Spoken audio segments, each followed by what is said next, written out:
Hello friends, welcome back to the channel ಸುಮಾ.ಚುಮ್ಮಿ. So as usual ದೈನಂದಿನ ವ್ಲಾಗ್ನ start ಮಾಡೋಣ. ಇವತ್ತಿನ ವ್ಲಾಗ್ ಆಗಿದೆ ಒಂದು ಒಳ್ಳೆ ಮೋಟಿವೇಶನಲ್ ಮಾತುಗಳು ಮತ್ತು ಒಳ್ಳೆ ಇನ್ಸ್ಪಿರೇಷನಲ್ ಟಾಕ್ಸ್ನ ನಿಮ್ಮ ಮುಂದೆ ಇಡ್ತಾ ಹೋಗ್ತೀನಿ.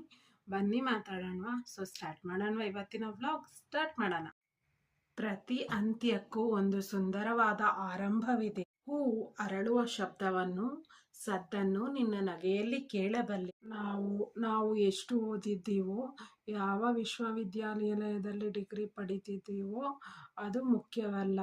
ನಿಜವಾದ ಶಿಕ್ಷಣವೆಂದರೆ ಬೇರೆಯವರೊಂದಿಗಿನ ನಮ್ಮ ಮಾತು, ಶಿಕ್ಷಣ, ಸಂಸ್ಕಾರ, ನಡವಳಿಕೆ. ಇವೇ ನಮ್ಮ ವ್ಯಕ್ತಿತ್ವವನ್ನು ನಿರ್ಧರಿಸಬಲ್ಲ ಶಕ್ತಿಗಳು ಸ್ನೇಹಿತರೆ. ಪರಿಸ್ಥಿತಿಯ ಪಗಡೆಯಾಟಕ್ಕೆ ಯಾರನ್ನೇಕೆ ನಾ ದೂರಲಿ, ಪಡೆದಿದ್ದಷ್ಟೇ ಎಂದು ಸಾಗುತ್ತಲಿರುವೆ ನಾನಿನ್ನ ಜೊತೆಯಲ್ಲಿ.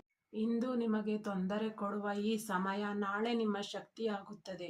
ಇಂದು ನಿಮ್ಮ ದೌರ್ಬಲ್ಯ ನಾಳೆ ನಿಮ್ಮ ಅಸ್ತ್ರವಾಗುತ್ತದೆ. ತಾಳ್ಮೆಯಿಂದಿರಿ, ಕೃಷ್ಣನಲ್ಲಿ ನಂಬಿಕೆ ಇಡಿ.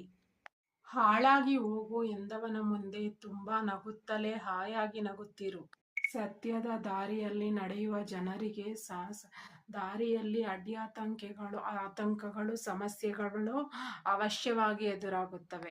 ಆದರೆ ಪರಮಾತ್ಮನು ಅವರ ಜೀವನದಲ್ಲಿ ದೋಣಿಯನ್ನು ಎಂದೂ ಮುಳುಗಲು ಬಿಡುವುದಿಲ್ಲ. ಅಳಿಸಿ, ಹೀಯಾಳಿಸಿ, ಹಿಂಸಿಸಿ ಪಡೆಯುವುದಾದರೂ ಏನನ್ನು?